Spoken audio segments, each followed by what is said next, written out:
Hey kids, welcome to Come Rant With Me, aka Don't Leave Home Without Rant, aka A Little Rant'll Do Ya. And I'm your host, Matt Gorman. I'm here with my friend, co-host, producer, David Huey Hayman. That was a kiss. Ooh. Yeah, sexy. I'm feeling sexy. I don't feel angry. No, sorry, it's man. okay. I gotta leave the anger stuff It's up okay. to you. We don't need anger. Just some passion. It's not about anger. It's about passion. I'm passionate. All right. Anyway, here's the Welcome to Come Rant With Me. This is my podcast, and where we rant about things in the world that piss us off. Little things, mundane things. Well, usually we rant about mundane things, but today is actually a little bit different. We have a little bit of a change to the format just for this one time. It's a kind of long episode, so I'm going to get right into it. My guest today is my cousin Erin Goodwin and her husband Chris. They are cannabis activists. They were part owners of cannabis culture in Toronto before it closed down, and they have been arrested multiple times. And they have a lot to say about the state of cannabis in Canada. We had a really interesting conversation, and I hope you like it. So check it out, and we'll talk to you soon. Peace. Just rolling up and burn one. You're listening to the Come Rant Podcast.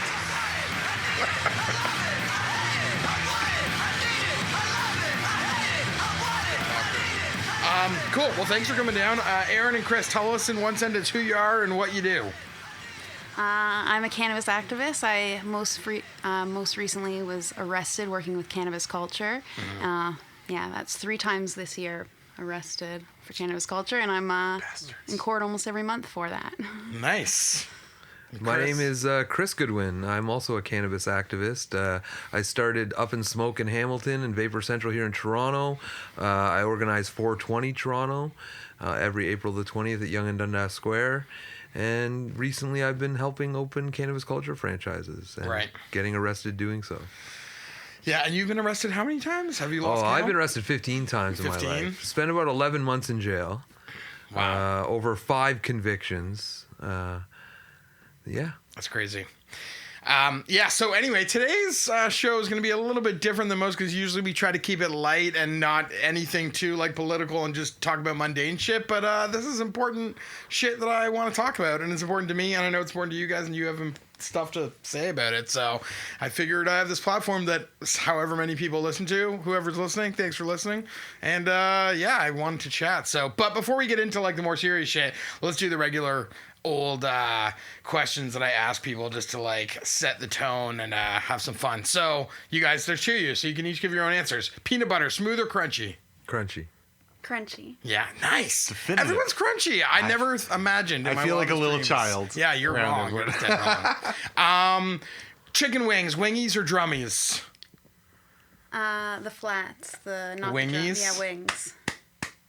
Wings, yeah. Oh, you're both wings? Wow. That's bad. You I need know, a couple that's one of My each people, so you can share. people in the house. Yeah, they're Better flavor catchers. You're all wider wrong. area. Not with the flavor catchers again, dude. I'm not getting into it. What else? What else do we ask? What did I... Last time Huey got all pissed when I asked vase or vase? Vase. Huh. I think I use them interchangeably, but probably vase. That's me too. Vase sounds wrong to me. It sounds Is that like the I'm one I trying to got impress angry people. about? What's that? You were all like, what is up with you? I don't know. know. It'll be on this week's episode, the Danny episode. Go back and listen to yourself, Huey. Talk about it. Okay. Justin. I think I know the answer to this, but favorite Justin, Timberlake or Trudeau? Timberlake. Yeah, I have to agree. Timberlake he's so likable. Trudeau's likable, but he's also got like all the bad things you don't like him. But Timberlake is like, hey, who doesn't like Timberlake? Right. Yeah. He's the man. Right. Timberlake smoke weed? What? Timberlake? Yeah. He's never been like vocal about it, but I would not be surprised. He's got a party. Yeah. Timberlake, he seems like a pretty chill guy.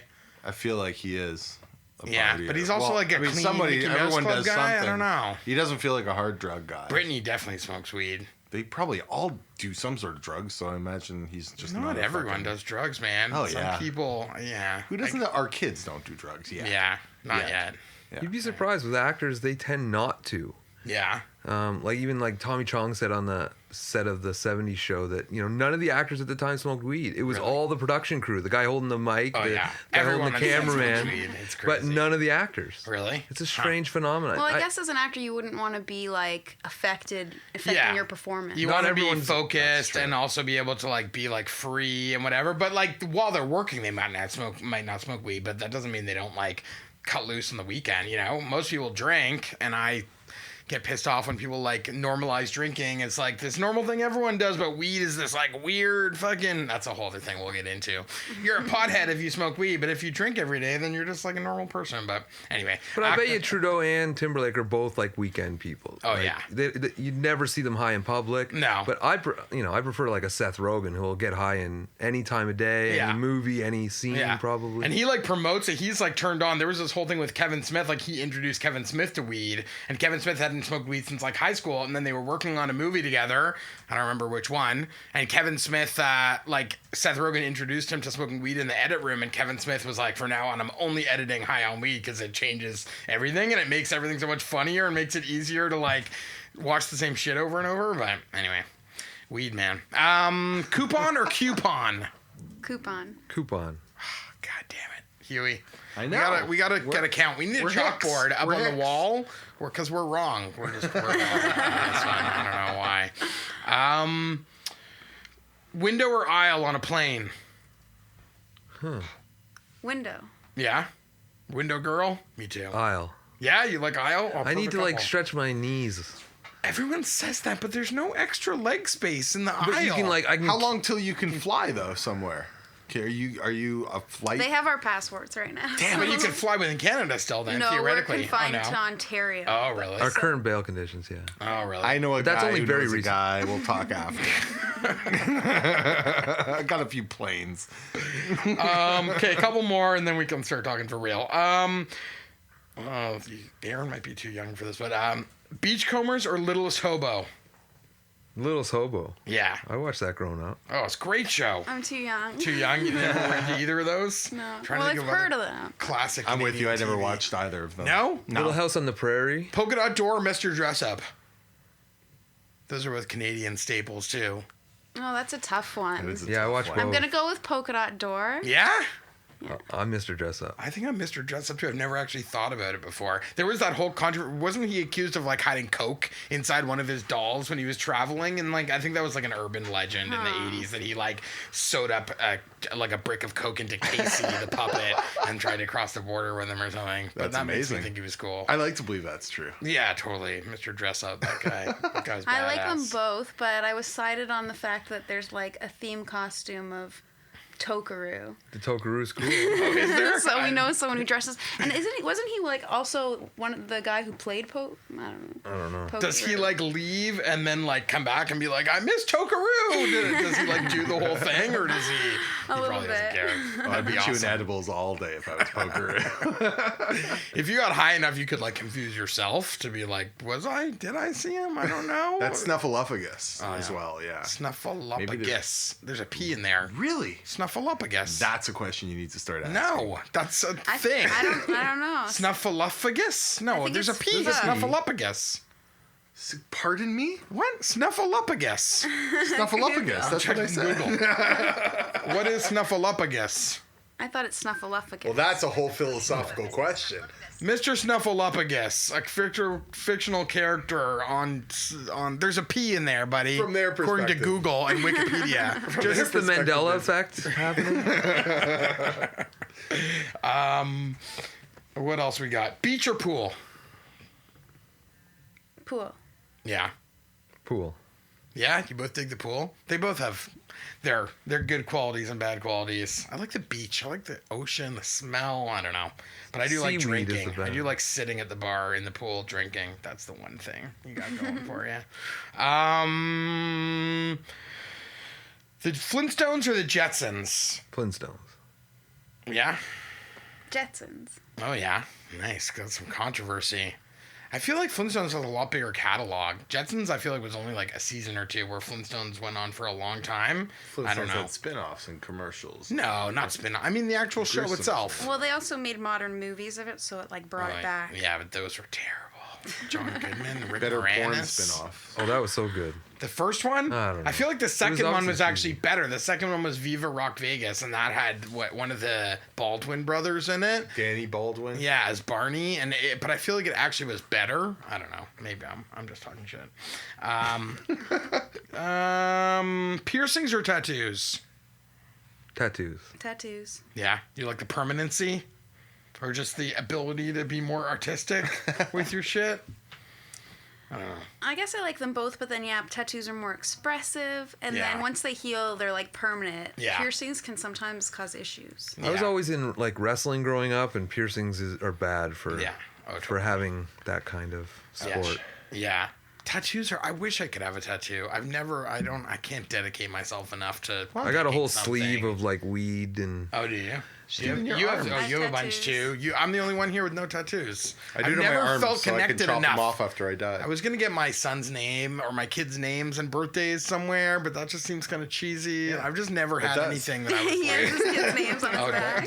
But I'm just saying, if that's your only tattoo, it's one thing if you have a bunch of tattoos, and then I totally get having it. But to have my only tattoo to be my son's name on my like arm, I don't know, seems a bit like I don't know, just weird. Oh, you'll see that once It you is. get one, it gets Yeah, your brain going. I know. Yeah. That's why I can't do it. That's why. It's the same with like ecstasy. I've had a lot of people try to tell me to take ecstasy, specifically my brothers. Well, one's a And- drug and one's a permanent. No, but it's the same thing artwork with on like your I body. know I would like it and I would want to keep doing it, and that's why I don't do it. Not because I don't think I would like it. Yeah. Same with like tattoos. I'm pretty sure I would like it and I would want to keep getting more and more, and then it might become a problem. You'd be like with Yakuza ecstasy. tattoo? If I did it once at a concert and loved it, then I'd want to every concert I went to. I'd like to do it, which I know a lot of people do, and I don't need that. Apples in my and life. oranges. Apples and oranges. Yeah.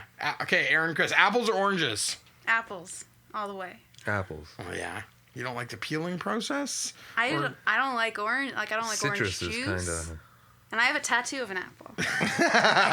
Full circle. I Green love or it. red? Green. Oh yeah. That's your tattoo or your preference in life or both? Both. Oh yeah.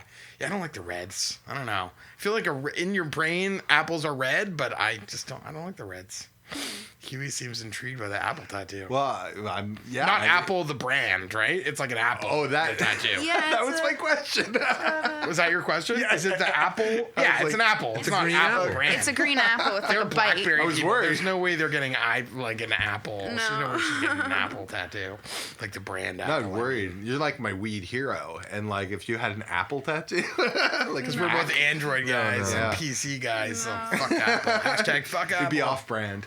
Yeah.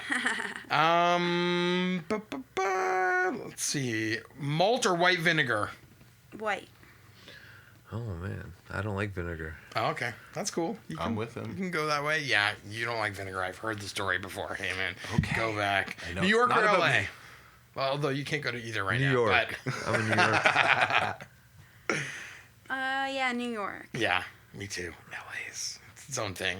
My I don't hair gets like Oh, yeah. it's hard in the heat. I like the big city, the subway, getting around. Like it seems Yeah. like you go to LA, you have to like drive a half hour anywhere, and Yeah. I'm not that type of person. I like I've said it before, I think maybe on the podcast. It's easy to like LA when you're there because it's palm trees and the weather's nice and whatever, but like just like it's hard to like dislike it. But New York's just the energy is so awesome when you're there, and it's like, yeah, I love the subway. Like when we lived there for the year, I thought I would hate traveling by subway, but once you get used to it, and then it's like you just let everything else go. You have no control. You just kind of have to go and wait for the subway. Whenever the subway gets there, that's where you go, and it's not like hustle and bustle of like driving places that I get all fucking worked up with driving. So, okay, maybe two more. Let's try Damon or Affleck. Damon. Yeah, He's the same. Yeah, I'm both Damon.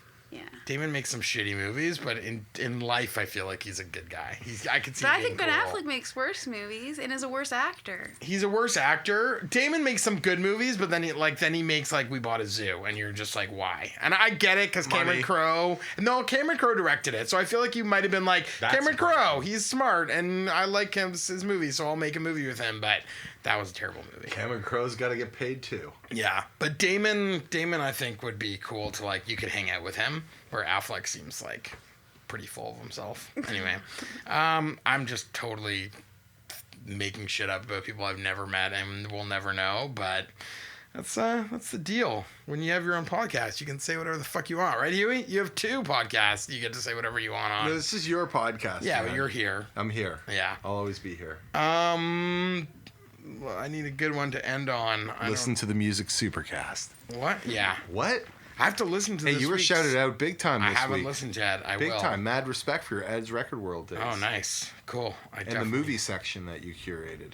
Oh, yeah. Yeah, we discussed how important that was. Oh, really? Yeah. It was important.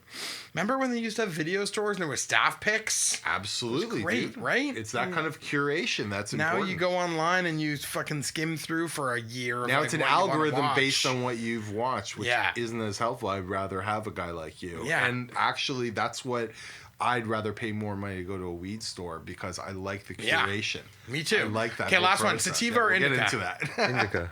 Indica? Oh, yeah. I mix it up, but Yeah. I usually go for indica. Oh, yeah. Cool. Sativa all the way. Sativa? Yeah, I like both. They're for different reasons, but yeah, I usually prefer sativa. But anyway, doesn't matter. There's a debate about whether those categories are even accurate. Yeah. Well, you different read strains the affect in different ways. yeah, everyone's affect like I read the descriptions of the strains and stuff when I'm like buying, and sometimes they're accurate of like how they affect you, and sometimes they're totally not at all. And everyone's body chemistry is Placebo different, I effect as guess. well. Like Yeah. just that little rhyme that it's in the couch, indica. Yeah. And like, you know. I never knew that before. That Dude, thing's in I my head never all knew the that. time, right? So when Yeah. I have indica, I blame being tired for that. Yeah. And then I'll just go with it. See, that's the thing. Me and Hayman have talked about this before. It's like we've both smoked weed since high school, like for 20 years, but only recently, like with this whole wave of shops opening up and whatever, did I become a lot more like aware of indica versus sativa, the different strains, like all those things. Before it was just like whatever the guy had that showed up at your door was what you bought from him. And sometimes he was like, "Oh, I've got these 2 different, I've got Northern Lights or I've got whatever," and I was like, "I don't fucking know the difference. Just which one's better? Give it to me." And it was only until in the last couple of years where I've actually started doing a lot more research and learning about kind of like what I like, what I don't like about the different strains and just like the differences between them. And I just find it really interesting that even being someone who is like, I don't know. I could been smoking weed for a long time, I've only started to really learn about it more recently, which I remember don't know. Northern Lights and Old Man and like Yeah, I those remember strains the that were- names. I went to Amsterdam in the early 2000s and like went into a shop and saw all the different strains. I just wasn't as aware of it as I am now, Well, there wasn't any other real strains. Like, it was all indicas. Right. Oh, yeah. And it's only because of the length of the growing season. Like, through the 80s and 90s, nobody cared to grow anything that would take longer than 6 or 8 weeks. Right. And sativa sativas takes traditionally longer to take grow? 10, 12, 14 weeks. really? And nobody puts in that kind of time. Right. Wow. And so it just didn't exist. Yeah. I didn't realize. Yeah, I didn't With know modern that. choices now, everyone has to be accommodated, and everything's a hybrid. And, Yeah. but we all used to only ever get indica from our dealers. Oh, really? That's it. It's only... Yeah.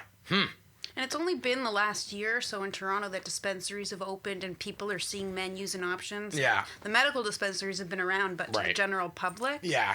it's exciting for Yeah. everyone. Yeah, and I think it is like there are a lot of people out there like me who are like have been doing it for a long time but weren't super like educated about it. But And what it's just happened? like Why all of a sudden? I mean, if it's still illegal, how did all this happen?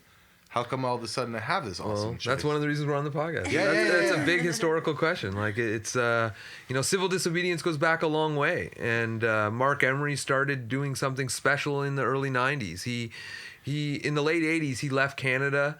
He had a London bookstore, and he was fighting Sunday shopping and censorship, and so he fought all these, got arrested so many times, and he felt disenfranchised, and he left Canada for 2 or 3 years. And while he was in like Indonesia, he picked up an Indonesian newspaper that said something along the effect of, the most marijuana smokers by population live in this small area of the lower mainland in British Columbia. And he said to his wife and kids, "We're moving to BC." And he got on a plane a week later and was in the lower mainland, and he started importing High Times magazine. So Mark Emery started this, cannabis culture thing in Vancouver. is that the early 90s you're saying? That Yeah, we're happened? talking in 92 to 94 era. Okay. He was going door to door selling a thing called the Marijuana and Hemp newsletter that he wrote and created. And then he was also importing High Times and trying to sell those. And after about 6 months of that, he opened a place called Hemp BC. And that place ran for 4 or 5 years until it got shut down, and he had bail conditions forbidding him from the entire downtown Vancouver. And a year later, when they ended, he opened the BC Marijuana Party and met Michelle Rainey and then he went to one of the first High Times Cannabis Cups. It was around 98, 99. In Amsterdam? In Amsterdam, and he saw Ben Dronkers there give keynote address, and he was one of the big seed sellers in Amsterdam at the time, still is. And from that meeting, he flew back to Canada and thought, I know how to start a revolution. I'm going to import seeds from all over the world, mainly Amsterdam, and sell them in these catalogs. And use all the money to overgrow the government, for civil disobedience, to break the law and do it openly, and that's what he did. So he gave to a lot of American campaigns that are now legal states. Right. So the original, I forget what it was called now, like I-502 or whatever in Washington, and the one in California. He funded those campaigns, like literally $50,000 to $100,000. He sent down and started the original NORML in the United States, and a couple other big organizations that basically like in Canada we don't have ballot initiatives, so they followed a bit of a different path in the United States, in California and Colorado, where they got something on the ballot and the citizens voted. Citizens decided, yeah. Right. In Canada, Mark faced a different path where it was all for him about normalization. So openly defining the law in such a way that, like your question asked, it's still illegal, but how do we get away with this? Well, from his perspective, early on, you couldn't even sell a High Times magazine in Canada. The law, and it still does say in the law, that any literature about drug use is considered illegal, as well as instruments for illicit drug use are also illegal, Like which is what paraphernalia. Right. Like a pipe is considered paraphernalia under the And law. how long has that been around? Because pipes and stuff are sold at every convenience. Well, we used to have an old law called the Narcotics Control Act, and it was like 20 pages, and people were getting off for years. It was around the 30s and 40s that started, and eventually it got updated in the 50s and 60s. But around the late 80s, the early 90s, we went from the old Narcotics Control Act to this new 1,000-page Controlled Drugs and Substances Act. So that basically tightened up all the laws, and that's why all through the 90s, the arrest rates, like I was born in 79. There was only about 500 people arrested for a marijuana offense in 79. But by the time I was old enough to smoke pot... In Canada or in the States or both? In Canada. Okay, yeah. By the time I was old enough to smoke pot, we're talking mid-90s, 95, there was already 50, 60,000 Canadians arrested. And now there's 100,000 Canadians arrested every year. So that Controlled Drugs and Substances Act really changed everything. It added all sorts of new search and seizure powers. Right. It outlawed bongs and pipes and paraphernalia, and books. High Times magazine, grow books, were illegal in Canada and were being seized at the border. People were being charged with having them. So Mark defied these laws. He illegally imported High Times and grow books. And when did you meet Mark? So I heard about Mark Emery in around 99, 2000. He had his magazine at the time was called Cannabis Canada. The internet was kind of still, beta kind of. Were you in university then? Because I remember learning about him around the same time. We're around the same age, and I learned about him in like second year university at York. Yeah. I was in Mohawk College, I believe, when I first heard about Mark Emery. Right on. About a year or two before Did he that. tour? Did he tour? I know he did speak at He York did do a university tour, I think, in 2001. And then in 2003, we had a thing called the Summer of Legalization. Something strange happened where a medical marijuana patient argued that because there is no valid medical marijuana law, therefore the law is not valid. And it won. And a judge at a high court agreed to this. And from February 2003 till October, there was no possession law in Canada.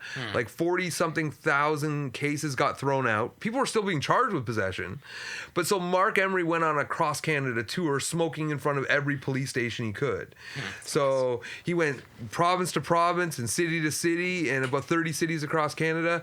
But I had heard about him about 3 or 4 years before, so I had already... So I started doing some stuff online. I did a thing called the Hemp Awareness Seminar at Mohawk College. And by putting that online, that was one of the first things Mark wrote to me on the forums. Cool. And said, I see what you're doing. You're doing great work. Here's some advice. Do this, this, and this. And I was like, oh my God, the owner of Cannabis Cult, Mark Emery's writing me personally. Right.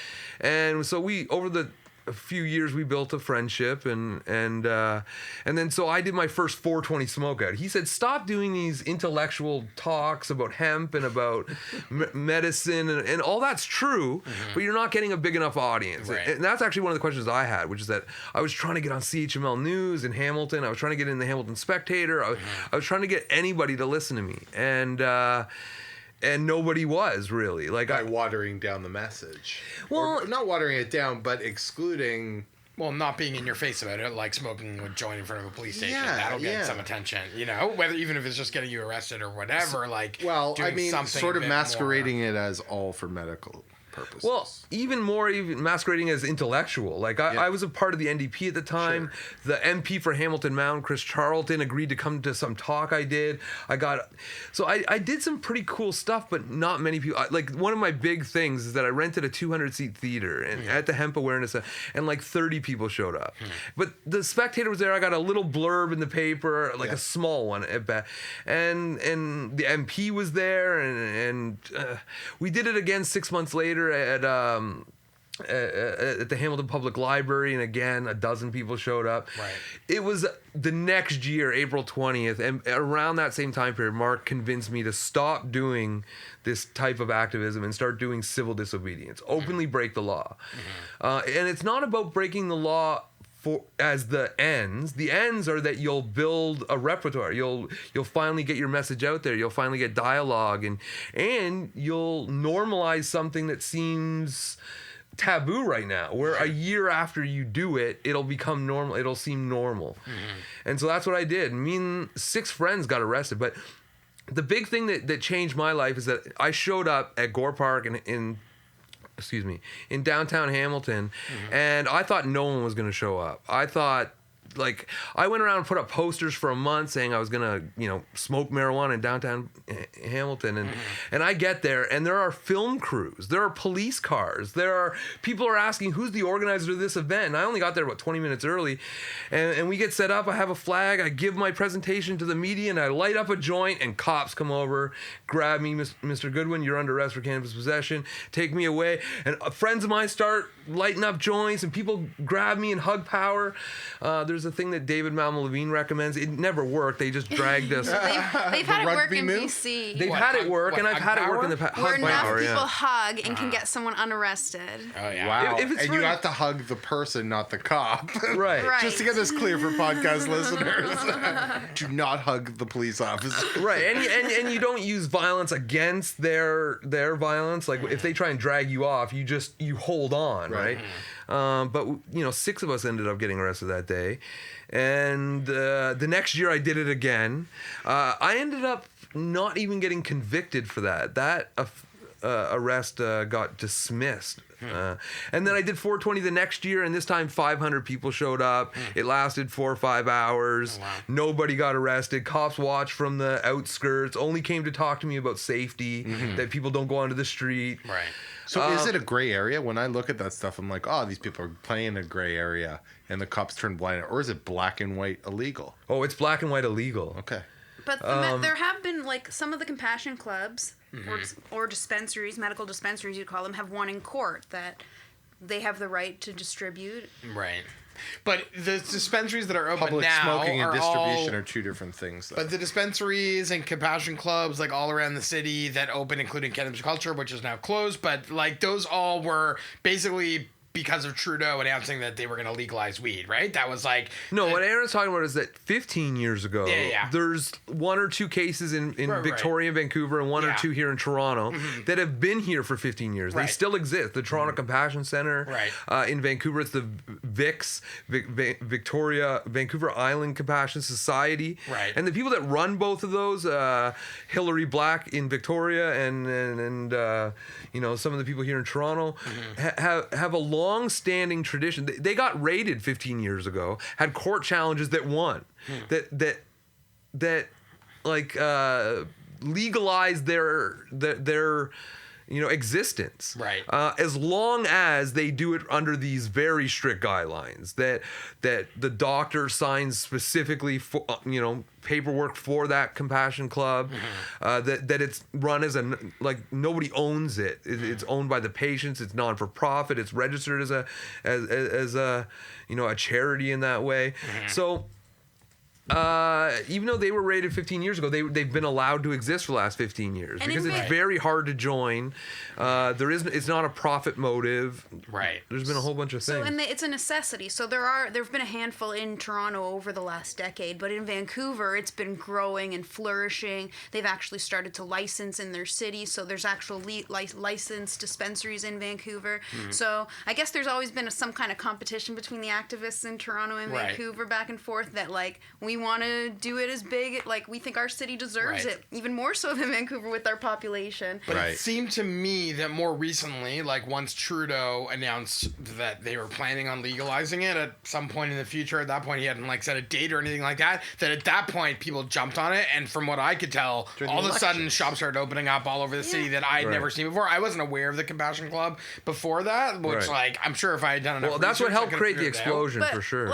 And then everyone started popping up, and then once one person did it and saw that they were getting away with it, even if they were getting raided or whatever, that they were opening back up, and then I guess a bunch of people tried to jump on and take advantage while they could, and still an ongoing, obviously. There's, I don't know, I know the cannabis cultures have closed down, but it was no different early on.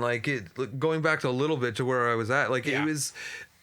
after having that second 420 and getting away with it, I decided 6 months later to open up a bring your own bud shop. Right. And then a week into it, we started selling product. We just started dealing, and it got raided 5 days later, and it got shut down. And someone Chris has mentored, our friend Pete Melanson, who's my co-accused, opened a shop in Toronto. He did it in Hamilton first, and Chris helped him come up with the concept of Dab Bar, where part of the vapor lounge you're able to go and buy a single hit. You can go up to a bar. A dab tender, and they'll give you a hit.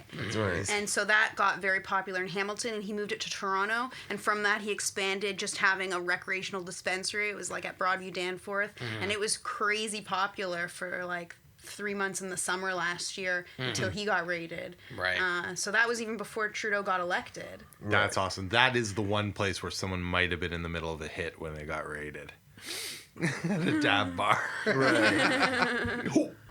But everyone, a lot of people trying to know about Kensington Market, the Rotorama Hotbox Cafe, right? Hotbox Cafe, but they never sold weed, did they? It was just a lounge similar to Bring Your Own. Is there a comedy bar as well? There's a couple comedy bars, but it's the same. They don't sell weed. Well, that's what we opened, right? Up and Smoke in Hamilton and Hotbox in Kensington here in Toronto opened in the same time, same year.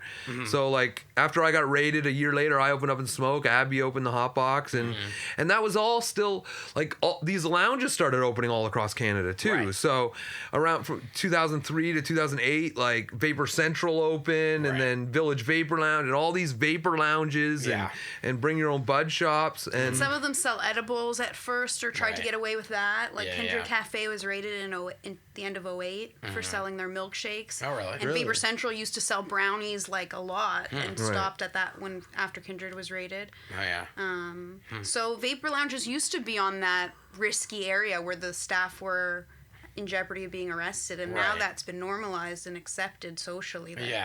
Bring your own clubs. But when we opened Goodweeds last January, it was 3 months after Trudeau had been elected, we were under the impression that raids weren't going to occur, that they were just going to let us slowly enter the market. That's what I thought was happening. The consensus was that Vice interview maybe led to your arrest, because it was kind of rubbing it in people's faces, I'm going to go on the internet. We want to rub it in. That's I know. idea. I'm not saying you don't, but it seemed to me you were kind of getting away with it, and then you did the Vice interview, and that you were on the internet saying we're selling dabs here, and then almost immediately the raid happened. Was it a couple days after that Vice interview? No. It was a week later. Was it 2 weeks later? A week and a half, maybe. So things get muddled. But our business, the business going on Vice, business boomed. It was popular, so that also got the attention of people in the neighborhood, and then it's a somewhat of a residential. In theory, area. they claim that had nothing to do with the Vice interview. That across the street was an MPP's office, and he got an official complaint by letter saying that there's criminal activity, and he had to forward that to the police. Is what his comment on the subject is, and that's what started it. And but position is that it's better to be arrested out in the open with everyone watching than alone and Totally. I'm not saying, obviously, you know, going, like, you're both activists, and you probably knew that would lead. See, here's the thing. There might was possibly lead you a getting couple arrested, medical but, like, dispensaries. you don't care, right? We were the only ones, except for the Melonheads, that went recreational. That just allowed it to be sold to anybody if you were over 18. Yeah. And even though we got raided, a lot of other places went recreational. Right. There's... Push the envelope. That's the big change. That's the big shift. It's huge. Because I don't want to go in there Yeah, but to me, and medical, some of masquerade. these places are like medical. They call it medical, and then you give us $25 and you go into a back room and go on an iPad and talk to a doctor and you tell them you have a backache and then they sign a note for you. Like, to me, that's not medical either. Yeah, that's but I like, don't need that. They're that's trying like to a protect bullshit. themselves. Yeah, but it's like a bullshit I find kind it of degrading. like... I don't know. I don't like that. It should... like the original compassion clubs, they were thinking that was how give them they... the protection. Yeah, That was cover their own protective. asses. Right. Yeah, I went in somewhere Right, but and they that were was like, what's also- wrong with you? Tell us what's wrong with you so that they can have it in their record. So that I'm assuming that meant if and when they got raided, they could be like, look, everyone we sold to had something wrong with them that could be treated That's by what they thought. GHC. So they were But like, it made well, no difference whatsoever. No, why would it? It's still illegal, like, for them to do it. So, Right. but I understand their... And so their when I thinking did behind that, it. I didn't go as much. Right. You know, like I had a temporary card at a couple places. Right. And I had it with a guy who was here, and we were like, is it still valid? Has it been 30 days? We're like looking at a calendar. We're like, oh, we haven't brought this doctor's note we were supposed to bring. Yeah. It's changed, I think, in the last 6 months. Like, Yeah. everything is just... Well, there's no, yeah. Well, You the know. thing that I read an article recently, I think it might have been on the Cannabis Culture, like, Facebook page or something, but or maybe it was one of you guys quoted in it, I can't remember, but it was talking about how basically all cannabis is medical, whether you know it or not, like whether you think it is or not, like you're taking it for a reason, which is whether it's to calm you down or to give you energy or to make you creative or to give you an appetite or whatever it might be, like you're using it for a reason, and therefore it does have medical purposes, even if a doctor hasn't told you to use it for that. But I guess the same could be said of alcohol, and then it kind of goes out the window if you're calling alcohol medicine. Hey, people used to have to So- get, the same thing happened with alcohol for the Yeah. first 10 years after Prohibition. Right. You had to actually get a prescription for it. Really? Yeah, it Oh, was I didn't strange. know that. Did we have prohibition in Canada? Yeah, ours was called the Temperance Act. Okay, but it was at the same time period and everything. Well, ours was a lot longer too, but Oh, really? yeah. Huh. Yeah, and we actually made cannabis illegal for the first country in the world, and 15 years before the U.S. Really? Most people think of 1937 because of there's a bunch of documentaries about the U.S. war on drugs, but Canada outlawed in 1923, and it was the same racist reasons. There was this lady named Emily Murphy who went by the pen name Janie Canuck, and she wrote for Maclean's magazine this article that ended up becoming a book, but small little articles called The Black Candle. And she argued eugenics and all sorts of things about Asians and the opium they were using, and about Mexicans and the cannabis they were using, and how, that she believed in like white supremacy and nationalism and stuff. And it's crazy because she's on her $50 bill. She was one of the first women to become like a judge and crazy. whatever. And there's a statue of her in Edmonton that keeps getting paint on it from cannabis activists because she was, but like it was weird at the reason original drugs like opium and cannabis and other things became illegal at the turn of the century, and Right. most of it had nothing to do with science, that they Right. do anything harmful, Yeah. more so than anything else. It's that if you want to control a group of people, control what they put in their body, and, Right.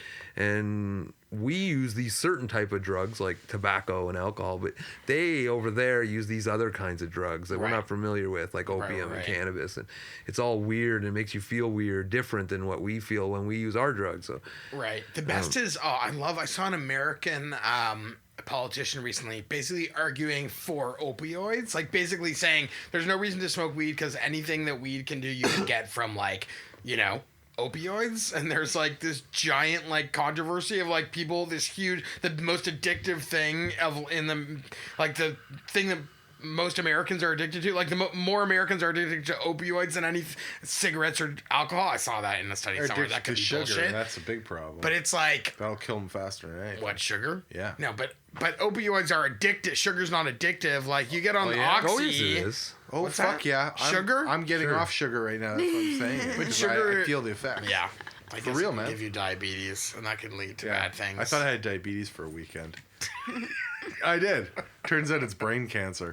What? Yeah, Shut the I fuck lost up. vision quickly in my eye, so they thought it was like diabetic, but it would happen in both eyes. I think you did too many So if it's snaps. one eye, it's just probably something pushing. Strangely enough, though, we do have an opium shortage around the world. Oh, yeah. There are a lot of human beings in pain for various reasons that only something like opium would be able to Right. help mitigate. Even cannabis doesn't help all pain. So, Yeah. but traditionally, for thousands of years, humans use things like cocaine and opium in their very mild forms, in opium-based teas and in coca, like having the leaves in a very mild sense was used most ritually almost in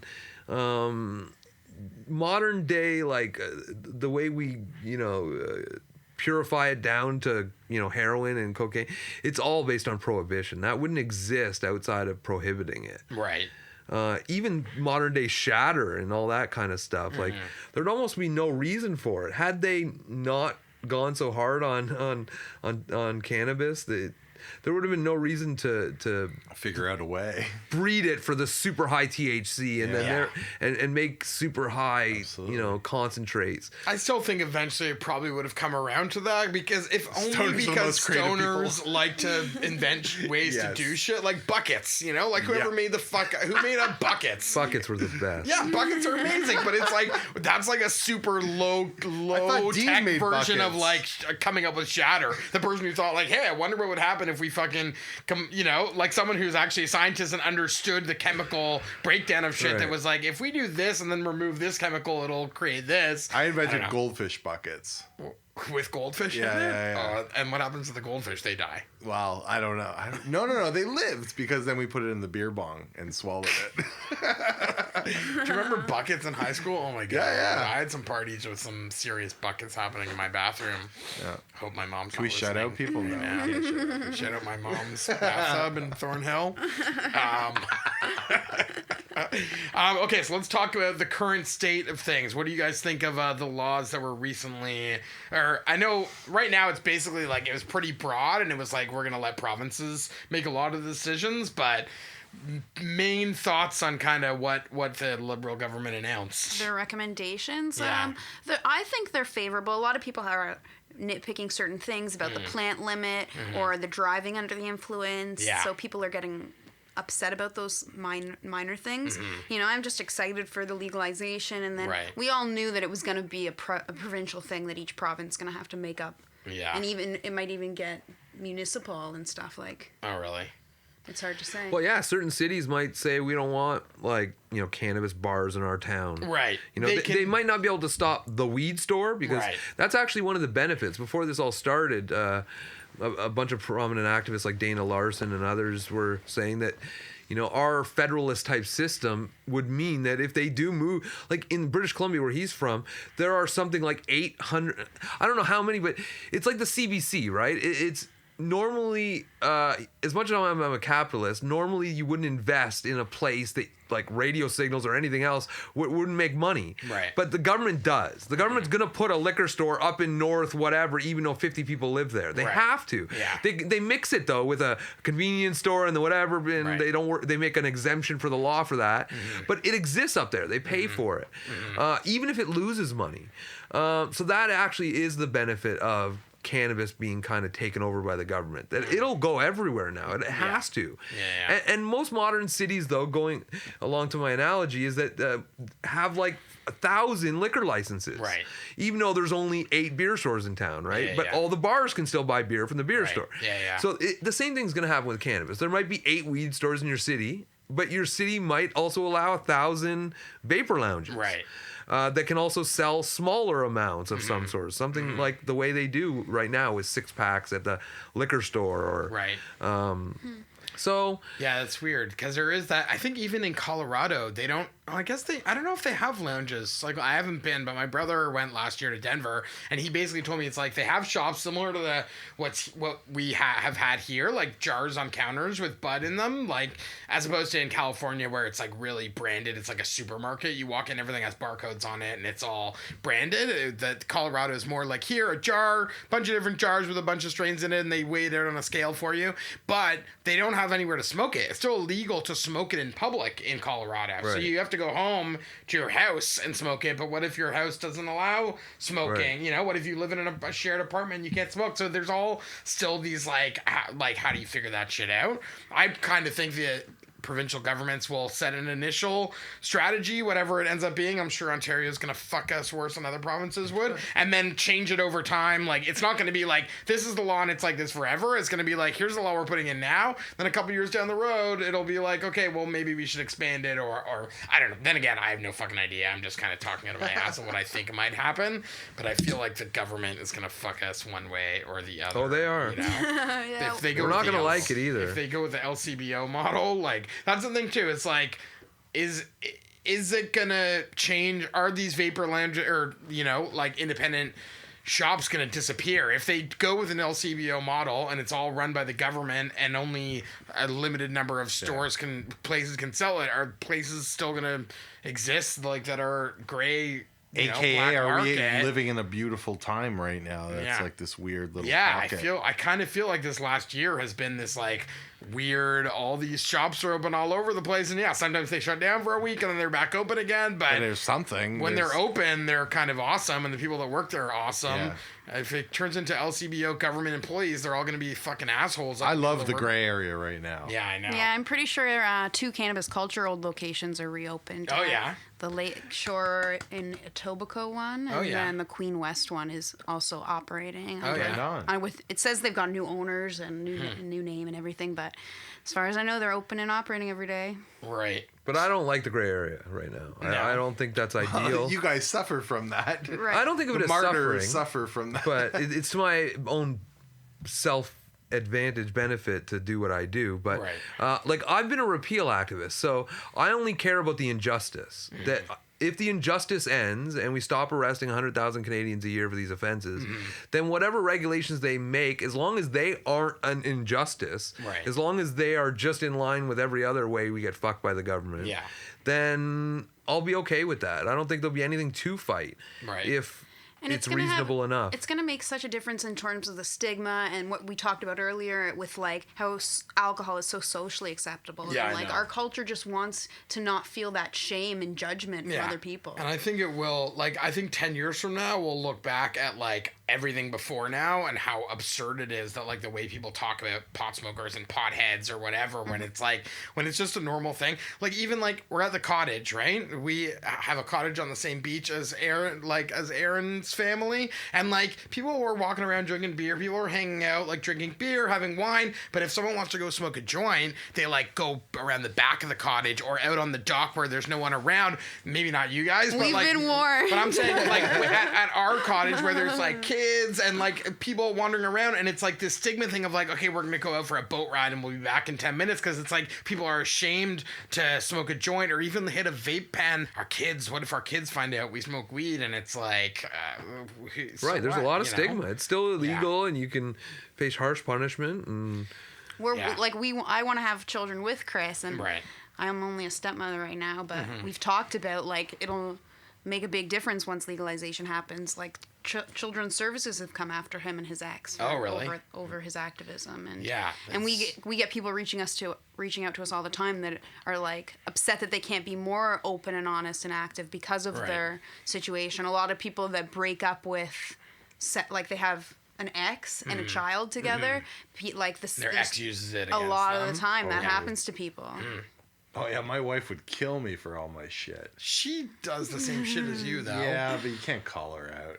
She'd use that. I wouldn't.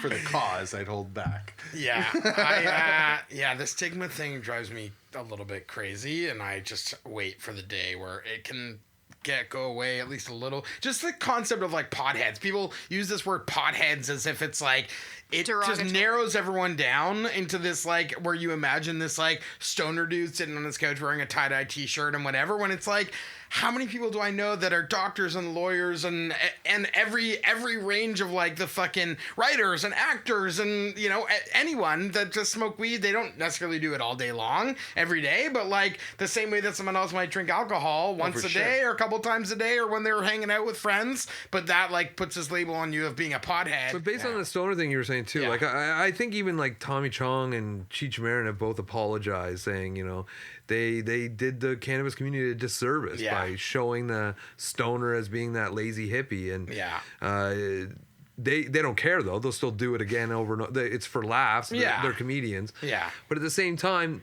it is weird how Hollywood created, you know, like the fear of sharks and when there's no scientific basis for it. They can just with Jaws so like that kind of thing can just happen, and Hollywood is so bad at perpetrating a myth and making it a reality, and you know, it's a strange thing. It pisses me off. I hate comedians too that fall to the super easy like weed jokes where it's like about munchies and whatever. I just like flip. I can't watch comedy like that because it's like it's so fucking easy and it's so just not true. Like, yeah, sure, weed gives you munchies. That's true. I eat chocolate after I smoke weed, but like, is that what's funny about that? You know what I mean? Nothing. It's like. I do like it in shows when, you know, they do show someone at the end of the day, instead of like having a glass of wine, they roll a joint or somebody. Like And you're think seeing of a that show more like in- Billions. Yeah. And like where noticing- regular characters are Totally. enjoying and toking just I know how that's it is the where I'm like, storyline. yes. I'm I like, noticed nice. that a lot more happens. recently, and I saw there was this show Divorce with Sarah Jessica Parker, and she it was an HBO show. It's a really good show, highly recommend it actually, with Thomas Hayden Church and her. But there's a scene where she's like sitting in Washington Square Park, and she just pulls out like her vape pen and just takes it, and there's no mention of it. There's no, that. they're not like making a big, hey, check it out, I'm smoking weed. It's just like she's in the scene, she's stressed out about something, and she just like takes a puff off her pen, and no one talks about it. And I was like, that's kind of cool that's starting to seep in a little bit into like the mainstream Regular. culture and not have it be a whole like blown thing. You know, it's just like a thing I that think people even do. in You know. House of Cards, like their president. Oh yeah, they smoke weed. Don't right. they? She has like There's a couple a cigarette at the window, But I think don't they know. did smoke weed too She in the does last smoke season. weed. That's a great show. It's coming back soon. Pretty stoked for it. End of the month. House of Cards. Kevin Spacey, if you're listening, come be a guest on the show. Or Robin Wright, even better. Oh my god, I love Robin Wright. She's like the biggest badass. She is Her bad. and do you watch The Americans? I haven't. No. Carrie Russell I like on The that. Americans and Robin Carrie Wright Penn on House Russell. of Cards are the two most badass like female characters on TV in a long time. They're so good. Anyway, all right, let's talk about. So we talked about where it's at right now. So what do you think is ideal? Like, what do you think will happen with Ontario? Let's forget all the other provinces because I live in Ontario and that's the main thing I care about. So what do you think will happen, or what do you think would be ideal situation? So you already talked about repealing. Ideally for you would be like stop arresting people and anything else doesn't really matter. You don't really care, or what do you think would be the ideal way they would like the ideal distribution model or licensing or whatever? Any thoughts on it? Well, like right now they have the like medical licensed producers. Right. There's dozens across the and do they pay a fee to be that, or No. to the government? It's not so much as a fee as you have to meet all kinds of requirements. Right. So that's very costly in itself. Right. But there's different size ones. There's bigger ones and smaller ones. The document to apply usually is about anywhere between 100 and 500 pages. Oh wow! So you I'm send sure Health all the Canada a employees can't document. You can't have criminal records. Like all, I would assume. Right. It would all be kinds that of kind those stuff. kinds of restrictions. Yeah. Here's the method we're using to grow. Here's the method we're using to test. The Right. facility has to be like Here's the secure. facility. Right. Security. The one we toured had to have like a panic button to the police station Oh, really? at the facility. So all these regulations you have to meet. And they were pretty like and then they can sell to medical patients across Canada. So I think the Right. government wants to set up a similar program where they're just in complete control of the licensing of the grows, even though. What about selling that? What about retail though? Like selling. So- they're going to need to build up the amount of producers. Obviously, there's going to be a lot bigger demand. Like so that's what the federal Justin Trudeau's Liberals have said, that their Cannabis Act says that and although some of the BC activists are against this, because alcohol producers in BC, you can get registered under the province, even though you're supposed to be registered federally. But there's an exemption for small-time breweries that only sell within the province, that aren't exporting. Right. Or something like that. So I think a very similar thing is going to happen, where if you want to be a national producer, the Budweiser of Bud or whatever, and sell all across Canada plus internationally, then you have to go through that federal guidelines. You have to have the RCMP clearance, you have to have security, you have to have whatever. Right. And the federal government has said that they don't care what they do retail. So if Ontario wants to set up an LCBO type system, they can. And if Alberta wants to set up a convenience store system, they can. And allow. So And the Liberals want to set up a CCBO type system here in Ontario. That's Right. what Kathleen Wynne. They've already been like. Have they? They've Oh, said that's what they said that openly. they want to do. But I'd say if Conservative were in power, if the parties switch by then, it could change the tune of things. Well, there's And a that's good a chance strange that thing. their platform, like the next election is shortly before the deadline, right? So I would think part of the Something like that. platform will be It'll like have to include how they that. want to do You it, would how they're think, going to do it. Yeah. although they're not really talking much. No, well, they're still probably trying to figure it out. There was a weird article in the National Post about that. How about that? Because the federal liberals are the only ones that you could think of that would ever legalize it. Maybe the NDP, if you go further left, and they may have more done something like decriminalization or something, and not actually gone this full-blown legalization. Right. But the Conservatives never would have federally. Right. But now that it happened federally from the left, now it's strange how the left in each province want to like control it, like a create a monopoly, and it's conservative provinces and premiers that are more likely to say, hey, we don't want the government to touch this. We're more Right. libertarian. Right. We think less taxes and less government oversight and less Right. control. So my analogy about, in Alberta, I guess Alberta now is NDP, but, they're more known for being, a conservative province that Right. allows for, that kind of thing. So, yeah, we might have a situation where conservative provinces end up having the least restrictions at the retail level. That's The messed ones up. making the most money off of it, for sure. Everyone's going to make money. That's the thing. That's the thing. I've talked to my wife about this a couple times, and just in general, that I know everyone knows this, but it seems like it's not talked about enough to me, the amount of money that's involved with this whole thing. Like, people are talking about the liberals and, like, the hydro scandal and all that. It's like, there's so much fucking money to be made with cannabis. Like, we're talking billions and billions of dollars that will be brought in. Like, jobs created, taxes collected, like, all these things that are going to bring in money to the government. And then it's a never ending, it's not like a short-term thing, right? It's like never ending from now going forward, that, like, Colorado has been giving money back to their citizens, right? Like, they're giving them tax I think redemptions what because the they have average too much person- fucking money. So the Average government... person, they don't pay for their health care, though, collectively. That's the way true, we do. but there's not we need that to many assure studies that show the that normies weed- that this is okay. Yeah, what but- I And mean? by the way, that and even in countries like Canada or like Australia, that kind of thing, unlike the United States, it makes no difference. The war on drugs, actually, they make more money from the war on drugs. They do not want this to end. You'd be surprised at the just thinking about it from the money angle. Like, it's not going to save us anything to legalize it. Actually, we make more money probably paying lawyers and judges and building prisons. We who? The government? Just as a country, like as a totality, like a GDP kind of thing. Like, we're making more money with the war on drugs than when we end it.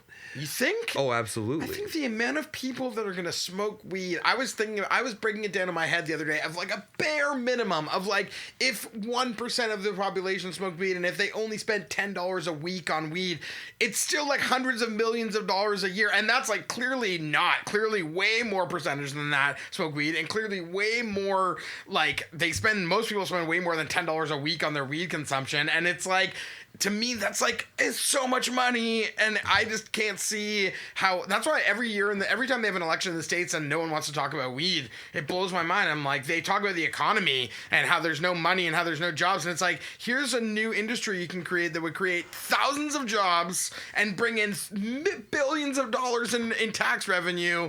But we're not going to talk about it because it's like, it's weed, man, and it's bad. I don't even know. It just, that boggles my mind more than anything. Well, like, Justin Trudeau and Bill Blair are the people who are, like, main people in this coming legalization, and they don't smoke weed at all. They're like both admit that they like to drink socially. Yeah. And I think for the person who doesn't smoke weed, for people that are outsiders, it's shocking for them, and they're thinking about all the things that are going to cost, like more police enforcement on the road, Right. and like monitoring to make sure kids aren't like all kinds of bureaucracy Right. they're afraid of. Yeah. That could cost more, like Chris is saying. Yeah, the driving thing is fucked up because everyone that I know that smokes weed, and I smoke weed and I drive and I'm not ashamed of it, I'm a way better driver. Everyone that I know that smokes weed and drives says they're a better driver when they're high than when they're not high. And all the studies show that. Too. Yeah, because you drive slower. At least for me, I'm it a doesn't count super for aggressive novice. driver in normal life. Like I drive fast and hard, and I freak out at people, and I rage. And when I smoke weed and drive, I just like chill the speed limit. Yo, I'm not in a rush. I'm not going anywhere. I'm just chilling. It takes me way longer. I never try to race my GPS when I'm high. Like when I'm not high, I'm trying to beat my GPS. Yeah, you say 15 minutes, I'm gonna get there in 14. But when I'm high, I'm like, I don't even use the GPS. I just like fucking whatever. We'll get there when we get there. You know what I'm saying, Huey? I don't want to say anything that's, going to put the whole movement in jeopardy. All right. But no, but Mark is Plead the fifth. Take the fifth on I'm that not one. We don't have the fifth. I've in smoked Canada, weed every but- time I've ever Don't driven watch since me I while was I'm driving. 16, Yeah. and I've never had a ticket. Yeah, I drove for a living for about 5 years, and I'm a great driver. I've had many tickets over the years. I've been in a couple fender benders, and not one of those have been when I was intoxicated. Yeah, in see, any I'm way. more worried about. And are you high, sir? Like, you're being arrested, sir. Do you know why? Yes, because you're playing a harmonica while driving with your knees. Right. And are you high? You know what I mean? That's Right. more what I'm concerned about. More the embarrassment factor.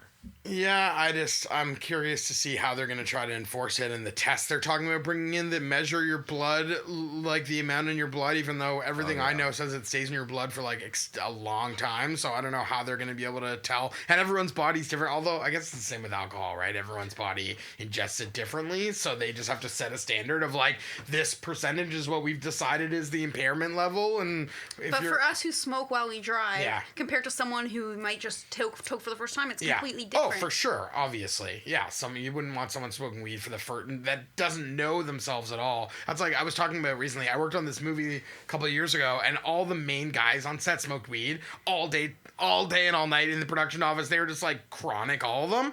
But they could totally function normally. But I had to be the kind of narc that had to pull them aside before we started shooting. It was like, you guys can't do this like on set. This can't be a normal thing because there's other people around, and there might be some 19-year-old PA who thinks, oh, cool, it's okay to smoke weed on this set. I'm going to get high and go drive and to go pick something up, and who knows what might happen. And it's like, you can't be responsible for that as being the higher ups. But yeah, it's totally everyone like, Yeah, it's like an alcoholic. No? You narked them out. No, I totally. Damn. They respected it. They were appreciative that I said it Oh, because yeah, I was I'm like, sure they were. because I said to them, I'm like, look, I sure. like smoking weed as much as you guys do, but like, Totally it is a job. appreciated it. Yeah, They really appreciated it. Suck that. yeah. Well, most people Sorry, do guys. respond like, potheads are respectful. No one wants to offend. That like kills the buzz. Yeah. Totally. So That is the biggest buzzkill if you're concerned about other people. yeah. I find that is, like, for me, the biggest buzzkill. See, that's the thing too. Is like, as far as smoking weed and driving, is like most people that smoke weed are considerate of other people and are not. No one is like. It's not like alcohol where you're like, I'm fucking wasted. Let's go. Well, that's where part of weed why is I- like you. If you thought you were putting anyone in danger Yeah. by driving your car while high, you I don't wouldn't wanna do it scare because you'd be people like, either. you're not trying to hurt anyone or trying to. But the reason you do it is because you know that like it's not going to affect you in a negative way. It's not going to affect your, or at least you think that, whether or not it's actually true. Where alcohol, you're just like, fuck it, man. I want to go wherever. Let's go. Fuck Oh, it everyone is else. true. Yeah. Here's the other thing. The punishment actually doesn't come to be. Like, in Canada right now, we're a little worried about that. There's actually some constitutional elements here Yeah.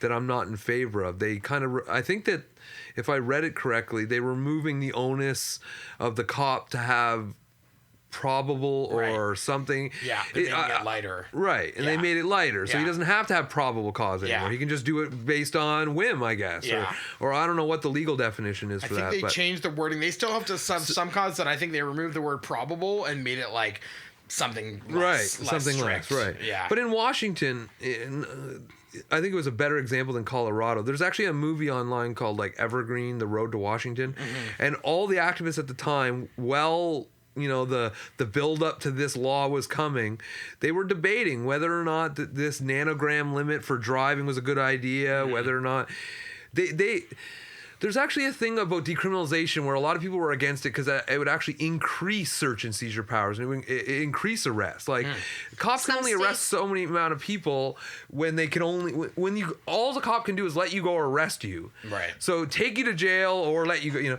But when they can give you a ticket, all of a sudden instead of 50,000 people arrested, now it's 150,000 tickets. Right. So you're punishing more people, 3 times as many people on a lesser offense. But they thought the same thing that would happen in a similar way with alcohol. They thought, okay, in Washington, like Colorado, we're going to remove arrests. So in Washington, they arrest about 25,000 people in that state every year for a marijuana-related offense. During Prohibition. Right. Now that they have legalization in Washington, none of those people get arrested. So 25,000 to 0. But what they thought, DDUIs, drug driving under the influence, was going to go from 0 today, because there almost is none, to 10,000, 20,000. Right. Yeah, a lot of activists in different states have killed like legalization ballots because of the fear of this. Right. There was one in Idaho, one in whatever. And it attached to the legalization is this punishment. You can get 7 years. It's a felony to drive with so high, and all these activists thought that if that is the law, they're just going to replace possession and possession for the purpose with driving under the influence. Right. But it never came to be. And it's driving under the influence, and it's like you're not allowed to. There's only certain places you're allowed to smoke, so it's like you can't. I don't know. So all the activists thought you're right. You're right to make that argument. Oh, you're going to see all these people get arrested, but it never happened. The cops just didn't arrest any more people than they never. Well, the thing is, we make the argument that they could arrest us right now. Like, we're all smoking weed, and you're not allowed to be driving and smoking weed. Like, they could smell it. They could arrest you for it right now, but they're not. Because but they would have to prove it in some way, and they'd have to give you a blood test. They just don't have, like, the infrastructure in place yet in order to, like... Most people don't fight it that way. I know members from our lounges that have gotten really high and driven home and, like, gotten caught in a... Well, normally they're charging with possession. Right. They smell. I know people who've gotten DUIs for marijuana because really? they were smoking joints in the car. They got pulled over, and that was it. Really? Yeah. Oh, I'm sure lawyers could fight it. Yeah. But I got pulled over once in high school, and I got off. I was so lucky because we were smoking. Me and shout out, smoking a giant cannon and driving way too fast, and I got pulled over. And then the cop had to like bail. That happened to me twice. The cop came up and like took my license and registration, and then they came running back to my window and like threw my stuff in and was like, "Get out of here!" And like they got a call for an actual crime. Oh you know, God. that happened to me another time where I was driving with. What's up? I haven't seen you in like 20. And no, it was and we were rolling a giant whatever, we'll beep it out, and we were driving down Green Lane, rolling a giant joint, and I got pulled over, and we had to like stick it under the seat of like, oh my god, where do we put it? Literally, he had like a magazine on his lap with like a couple grams of like broken up weed, and this cop came over, pulled us over, we're all freaking out, and then the cop like came running back like he got a call like a house break-in or something like that, and that happened to me twice. So lucky I could have been sent to jail. I'm also white, and so that probably helps. White, Jewish, upper middle class. They treat you a little bit differently than if that would happen in Regent Park, you know? Yeah. So, you know, I totally get that. Were you under 18 or over 18 at the time? No, probably over 18. Yeah, high school time? I don't know. I don't even remember. But there was also times in high school where we'd get fully caught by cops, and they would just like take your weed away and be like, you're stupid. If I catch, I'm putting your name on a list. York region. Yeah, and if you get caught again, you're going to get in big trouble. I got put on that list. But that was like, they once maybe like dump it on the road and step on it. Yeah. Oh, we had the cop come like, you know, we were in the underground parking lot at Thornhill Square, right? When there was like the underground layer, and the cop came over, and we all like hid. Someone like threw the weed, and the cop like was knew we were smoking weed. There was like clouds of smoke around us. And then he's like basically about to go on his thing. He's like, should I call the dog? Do you guys want me to bring the dog out here? Because if I bring the dog, you're all going to get arrested and go to jail. And then I like reached down under the car and like pulled the joint out where someone else had a quarter in their pocket. But like we weren't going to give that up. But I was like, here's the joint we were smoking, sir. I'm sorry. And yeah, it was one of those, your name's going on a list. And you know who it was? It was the same cop that used to come to the schools. Officer Hangefeld? Officer Ben Hangefeld. Love him. Did you have him also, Aaron, at your school? The cops would Shout come out around and Ben. they bring the board with all the different drugs on it and teach you when you're like 10 and teach you that drugs are bad. And that same So cop funny. caught us and we were all like, Officer Ben Hangefeld, you taught us not to smoke weed in grade 8 and now we're smoking it in grade 9. How do I remember that name? I didn't even get arrested. Dude, that was classic Officer Ben Hangefeld. I just love a man in uniform. Officer Ben Hangefeld, if you're listening right now, I appreciate you.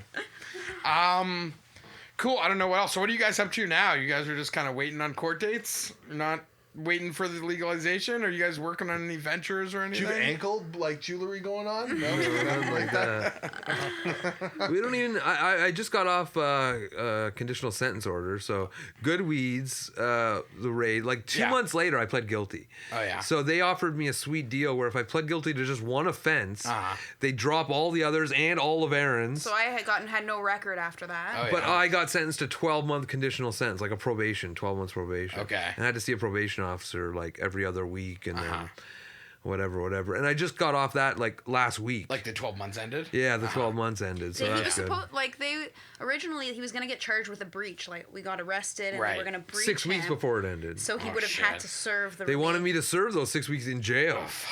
But they never charged me with The a Crown breach. didn't get the paperwork together. Couldn't get it they let ready. it slide. So Right. it's passed. Because they're smart enough. We don't want to put this guy in jail for 6 weeks. Like, I don't know. I would think that some of them, there's probably some that are just fucking dicks and don't care. And there's probably others that are like, do I really want to put this guy in jail for 6 weeks? He's got 2 kids. And like, is it really going to change anything? They know you're an activist. You know, they know that you're in it like for like bigger reasons than just like wanting to sell weed. You know what I mean? They know you've been doing it for a long time, so I would think they would have some compassion. But I don't I don't think know. so. A lot No? of the cops you that think have they just didn't compassion. get their paperwork in time? Yeah, a lot of cops that have compassion Yeah. are have no say in anything. They Right. just have to do what they're told. Yeah, It's yeah. the ones in the white They shirts. weed out the ones with compassion quickly. Oh, yeah. Trust I me. want those fucking So No, the they ones don't. that are Put them leading on the parking controllers or investigations something. and Right. calling Yeah. the raids have no compassion, and they Right. want to see us suffer. Oh yeah, you should have saw this officer in our bail court. Like we all just spent the night in jail. Mark and Jody spent 2 nights in jail because they didn't get This is bail. the They- most Fuming. recent one? The officer was fuming. He was at several of my slamming raids, his hand so this down to guy the knows table, us. taking somebody off to the side, yelling at them, yeah. whatever. So this officer spent 9 months, millions and millions of dollars. Hamilton police and Vancouver police, normally, because there's this girl, Brittany, in Hamilton, that's part of our 5 people that were arrested, and Jody and Mark in Vancouver. And so the police do what they normally do. They called the Hamilton police and the Vancouver police and said, hey, we got this case. We need you to do this, and this Execute for us. warrants for us. And they came back a day or two later and said, no, sorry, we're not going to do it. We don't think it's within our community standards or Right. within whatever. It's too low priority. We have other issues. Right. And he sent them back nasty letters saying, I demand that you do it. And they sent them back a thing saying, no, They we're agreed just not to- going to do it.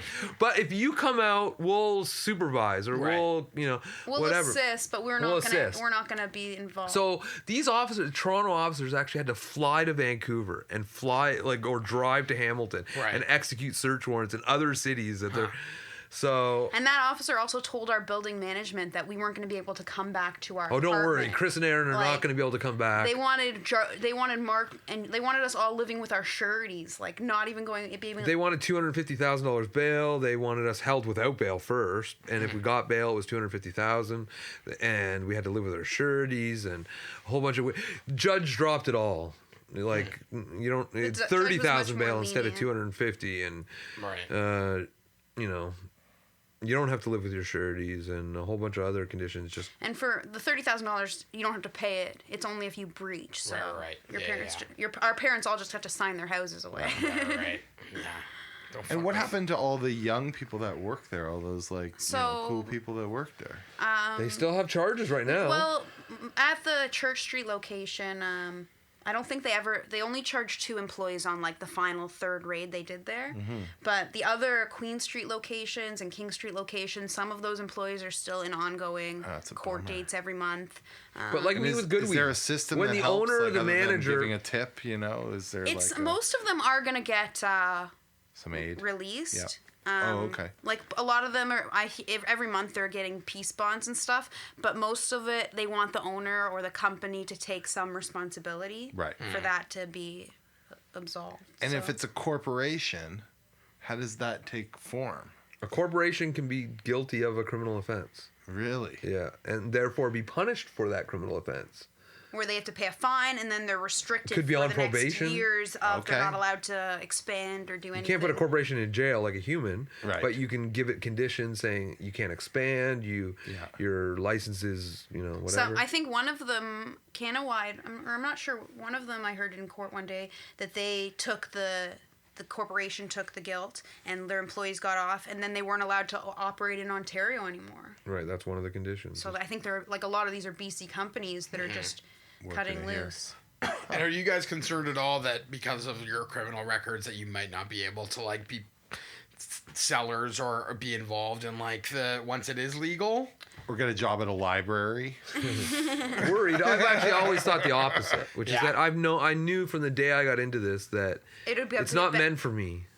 I'm not doing this so that I can, benefit. So once it's legal, you don't have intention to like open a store or anything like that? I might try, Well, maybe. I don't know. we've always talked about wanting to open a hotel and like this is our passion and Yeah. what we're experienced in and what we're involved in, but and if they don't, a lot of activists that have records would be very heartbroken and upset if not allowed to. Right, like Mark. I'm assuming Mark and Jody, right? If they're not able to like, or do you think they also I think once it's legal, they're over it, and Mark will move on to Yep. the next thing He'll to do be something else Oh, yeah. possibly. He's already said he doesn't need to sell marijuana. Right. He's recently been He saying just that, wanted right? to set a standard for what Right. it should be. It was more about the activism and the civil disobedience than it was the actual like selling of the weed, right? Or whatever cannabis, weed. I shouldn't call it weed anymore. I don't mind. Yeah. Yeah. Dank. That People crop. still hate the word marijuana because of the U.S. Anslinger and that kind of thing. The reefer madness stuff. I like all the names. But marijuana, cannabis, weed. Yeah. I've never had a problem. I don't know. I feel like some of the names just make it seem. I just hate when it's all goes back to the stigma, right? It end up thinking about like stoner dudes with like their tie-dye shirts and their bongs and smoking The names of the weed. strains, you mean? Like having like the word weed is like makes it sound like more of a kid thing, where cannabis to me is like that's a Latin word for the flower, like what it actually is. You know what I mean? Instead of like having, you don't hear people talking about hooch. Let's go drink some hooch and, or whatever. But weed has like all these slang terms that people use. But I don't know. Maybe that's just me being stupid. Over analyzing That shit. just comes from, coding. Yeah. I don't want to say hip hop culture because it's rock and roll culture too, but it's just coding that stuff in to get it into the mainstream. Yeah. Mary Jane. Simple as that. Mary Jane. Yeah. Cool. I don't know what else. So, what you guys have anything to plug? Anything you're working on now that you want to like talk about, or everything is like nothing? Kind of on halt. Yeah. We're a little bit on vacation. When the raid happened, a lot of people asked, are you guys bored now? But we were working on 420 Toronto, right? Oh, yeah. So that takes 6 months of organizing, and we were in the last 6 weeks before 420. So Right. that whole month and a half, we were spending a lot of time. And bigger permits, bigger, huge this it was a year. huge Next year, you're event. moving to even a bigger space. You're not doing Dundas Well, they won't Square let anymore? us. Oh, They no. didn't even want to have us there this year because of safety concerns on yeah. how big. Oh, they won't our let you event get We're like Dundas anymore. we're the biggest event all year long in that square. So Yeah, there's a lot of people. I saw pictures. 10 and like, 20,000 people show. When it's better weather, more like 20,000. When it rains, it's more like 10. Yeah, this year they But made even us get 10,000 porta people- potties and crash barricades. Oh, really? And It's too many we people. had a direct path through the crowd, so if there was an issue, EMS could access. and Right. all Huh. kinds of things they made us upgrade this year. Right. It's a $50,000 we had event. street closures. that it costs us to run that. You think it'll be as big once it's legal? Think people will still like Well, like be Pride Parade, we think it would Yeah. become more of a celebration, Right. and then it would still be relevant to be.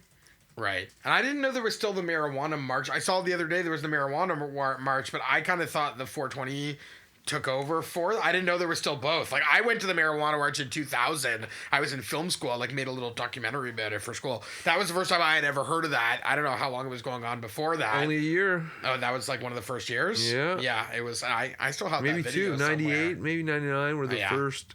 I didn't go in 98, 99. I went in 2000 as well, I I think. think 2000, yeah, that was the year that I did my little... And there was, like, a lot of people out in Queen's Park smoking weed and Yeah, whatnot. it's gotten huge And over the 420, years. how long's that been going for? Well, 420 started by Mark Emery in Vancouver in 94. Wow. I started the first one in Hamilton in 2001. Okay. And then I started Toronto's first 420 in 2007. Okay. So 10 when- years.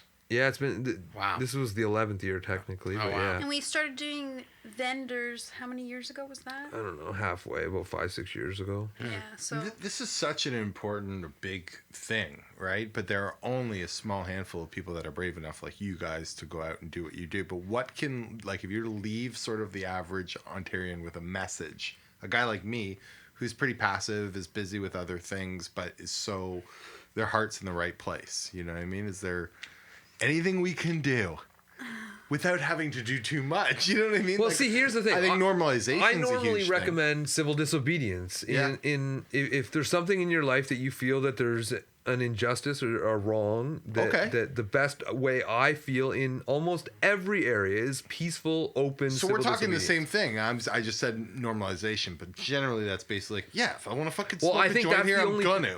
I think that's You know the what I only mean? thing that Just say, does fuck it. normalize Yeah. it. Yeah. Because everything else is hiding. Everything else is living like a scofflaw and like Right. having code words and weird things. It actually, I believe, all of those things like disrupt the soul. In Yeah. a way, like they hurt who you are as a person, forcing you to hide who you are, right? Yeah. And there's something uplifting and whatever about just being open and honest and transparent, even if it's illegal. Yeah, like- especially if it's illegal. I think talking more about it, communicating, the people, like, obviously we all talk openly about it when you're comfortable with other users, but Right. when there's parents or your Yeah. grandparents or your Yeah. boss, your coworkers, there's all these different people that you hide that part of your life. And I think that's one of the things, like when I started working with Chris at Vapor Central, I was in television before that and working in restaurants, and I was Right. always vising and perfume and covering it up. And I think it's a huge weight on our community's shoulders that you're this huge part of you're having to hide from so many. So I think just being more open about it and feeling, I don't want to pressure people to come out to your grandparents and Yeah. things like that, but I think you'd be surprised. Like, my parents used to hate weed so much, and they still don't love it, but Yeah. they're much more accepting now that I'm open about my use with them. Right. I recently, for my own personal, I think it was last year sometime that I made mention of like conversation with my mom about like smoking weed, and it just kind of happened. I'm not ashamed of it, but I wouldn't normally talk to my mom about it because, you know, especially when I was in high school, she was like not a fan, and now I'm a grown man and you can't do anything about it, woman. I got my own kids and all that, but I just like was talking about it, and my mom was there, and I just kind of brought up my new pen or whatever it was I was talking about, and then after I was like, oh shit, I just fully talked about weed in front of my mom, and it's like whatever, you know what I mean? My in-laws have had an ongoing thing for years, like, because I don't hide it from them, and they so they, you know, they know and make fun of me about it or whatever, but I'm a lot more open with them. But I always had this thing with my mom that I was like, can't talk about it, and like me and both my brothers smoke weed and have for a long time, and I think it's a family thing. I think everyone in our family. My mother-in-law Although I think will rub the back of my head and goes, Huey, do you maybe need to go down and have a bong hit now? That's nice. Maybe pick your battles. But yeah, no, I always had a thing where my mom, I was like scared to talk to her about it in front of her, and now it's like whatever, man. It's just a thing. It's nothing to be like ashamed about. God bless. Yeah. Well, we're at the point where a lot of our parents, we think they could benefit from it. Like, so many of them are in pain and hurting, and they're so controlled by the stigma. Yeah. But they're coming around because of the medical side of things. Yeah, I got some gummies into some people's hands thanks to Hayman and a super group with some gummies. Those are probably not fresh anymore. No, this was a while ago. But but no, Your parents didn't I was like, smoke just try fucking this, weed? just try, because they have this fear of like getting all fucked up and being like paranoid or whatever. You know what I mean? It's like just have a little bit and you'll probably like it. You know, but Shoot them with a weed gun. yeah, oh, Do they have those? do they have that? I don't know. I can ask them Dart? off mic what the code word is. Well, if you to have get a the weed vape gun. bag, you can kind of shoot that at people. The Shoot the supers, vapor. but Oh. that'd be like close to When somebody's someone's mouth. asleep, just give them a super. Oh my god, I haven't had a super in a long fucking Hold their time. nose. Right. When was the last time you had a super? Oh, I don't. Yeah. They, Oh, wow. yeah. Man, I hardly share joints. Like I'm just. I don't Yeah, even I don't smoke like to joints share. anymore, Yeah, man. I'm all vapor. Yeah, I just. can't- I'm not into that. I can't deal with the smoke. Yeah. It hurts my lungs. That's part of the culture that I didn't love, anyways. But What? anyways, Sharing and getting sick. sharing circles, going when other people are ready, waiting for somebody else. Just like I just Yeah. want to smoke a cigarette. I just want to smoke my own joint. I just want to stand there and do it now. And I I'm feel like, that too. Sometimes you feel like you're in like a concert in a communal area where people like pass it around. And it's like, and then if you don't, it makes you look like a dick. But like, if I had a beer in my hand, I wouldn't share my beer with you. That's So why I was why the am I late- going to share my joint with like some random dude I've never met before? that's why I was the late Right? night dictator. I wanted think- to make sure it was going around like fucking. It was Yeah. the worst. See, what I do is at a concert, if I'm smoking a joint, I'll just smoke as much as I want, and then I just pass it away and just don't give it back. Just yeah, wherever it yeah. ends up, it ends up. I don't care. I'm with you. Because I want to share. I want to be friendly, and It's a there's mitzvah. probably some people around. Yeah, it's a mitzvah for sure. But yeah, my vape pen, I'm not handing to any fucking guy. My dab pen or whatever. I'm like, that thing's mine, I think man. legalization and it being more readily available will eliminate that sharing Yeah. thing. It's like, Why? we all used to pitch in on like a stash together Right. and smoke it, Yeah. Yeah, So yeah. It's like passing around a cup of moonshine. Yeah. Right. We're gonna take it to that level now. Things are changing. It's all changing, and it's all for the positive, hopefully. And hopefully there'll be a day. I'm surprised they didn't make the day 420. The July. Don't you think July 1st next year is kind of going to be overtaken by like weed celebrations? Well, in Vancouver, they do a big 420 like celebration on July 1st. It's Oh, they do call they? it Cannabis Day. Okay, And because I it's a feel like big Ottawa deal. is And going to there's- be next year on July 1st. Ottawa is just going to be all people smoking weed, and I feel like they maybe will rethink whether they should have chosen that date. Hopefully, That's just provinces a- will have brought the there laws was no in date. ways before that. When people questioned, Bill Blair announced that that's just the final deadline, Right. that it could actually come in before then. Yeah, well, I would hope the sooner the better, because Right. I just don't know what they're fucking waiting for already. Just figure it out. Although a lot of the cities and provinces are saying we don't have enough time, and Yeah. it's That's, it just needs to end. So yeah, like it's just just fucking make some time and make it happen. And like I said, it's not like any law you make is like this is the law for now and forever. I think it'll change over time. Like they'll say, okay, every year we're gonna add this many more licenses, or we're gonna add, I don't know how it's gonna work with lounges and all that kind of shit. But you would think that if they don't introduce that at first, that over time people will demand it. It's like one of the good things about democracy, you would hope, is that if enough people call their MP and say, we want this to be part of the law, then maybe it'll happen. Like, who fucking knows if that's actually a thing. Well, there's so many but- people that want to get into the industry and Yeah. open these kind of spots, Yeah. lounges and stuff. Even cops want to do it themselves, but Yeah. they're just waiting to do it safely because Yeah. the majority of people, like you said, don't want to risk their freedom. They don't want Yeah. to get arrested, so Yeah. everyone's waiting. Yeah. And once that trigger's pulled, Yeah. we can't even predict the kind of business concepts people are going to come up with. Yeah.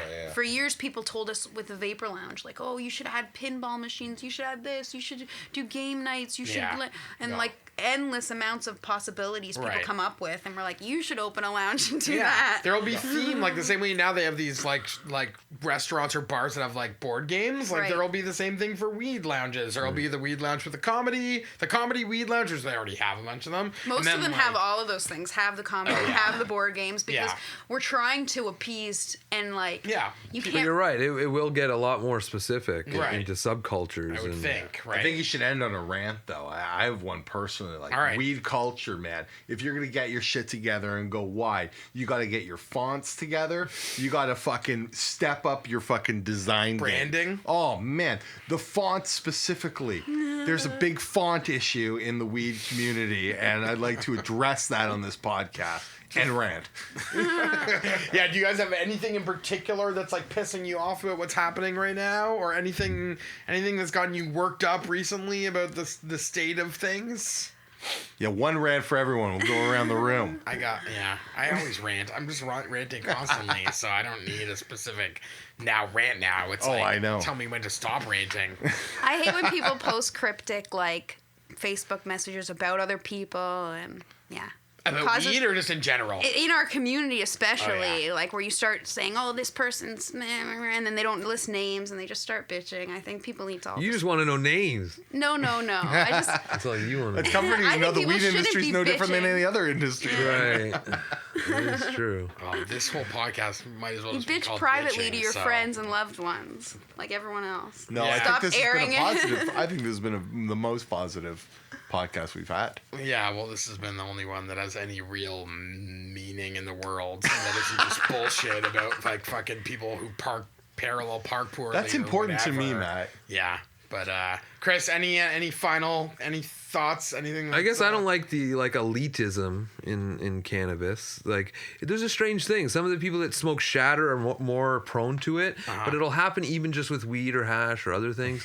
But you get into a certain type of shatter, for instance, and then everything else is garbage. And yeah. only the shatter that I smoke is good. A lot of And I producers. do it with the right purge and the right whatever, and your stuff is contaminated and poison, Right. And it tastes bad, and only my stuff tastes good. Oh, wait till the marketing starts. It's Right. gonna get even worse, man. It's Or, gonna yeah, get- they can have a Coke versus Pepsi. Well, like, yeah, but they'll convince you of other things. They'll convince you one way of taking it in is just not the same level. Hot Pepsi kind of challenge. Yeah. yeah, Potency, the potency face off. that'd be awesome if you could step up to a little booth and take two Oh, separate yeah. puffs and try to tell if you know which one is which. Oh yeah, they could change the Costco game, eh? Oh, my Like God. have a little puffing Imagine taste if Costco starts selling weed, it's selling weed like 2 kilos at a time only. Costco, yeah. Costco could get in that game. Or the man. bulk barn. Jeez.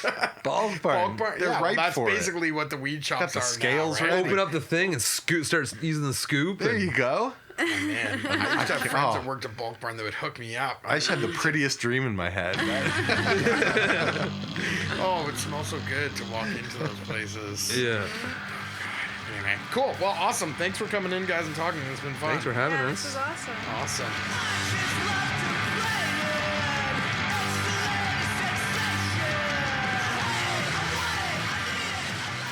Thanks for tuning in to the Come Rant podcast. I'm David, sort of cleaning up after Matt, telling you what to check out, and you need to check out the show notes because we've got links to articles and all the organizations mentioned, all the people mentioned, the Vice article. It's all going to be in there.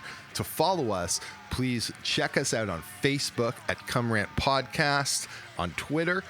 You can pretty much find us everywhere. You just need to use that Google machine. Make it happen, people. Email Matt or something at comerantpodcast.com. You know what? Check out other episodes where I get it right, because I don't even know what the fuck I'm talking about. Or I'm recording this outro super early in the morning. And yeah, things get a little fuzzy around here, thanks to cannabis culture. Thanks for coming in. Thanks for tuning into the Come Rant podcast with Matt Gorman. Again, please send your donations to get him help as soon as possible. You send the donations to me, David, at wearethesupergroup.com. I have a PayPal account connected to that. Please send money to help me help Matt. Thank you for listening. Check us out next week. Love you all.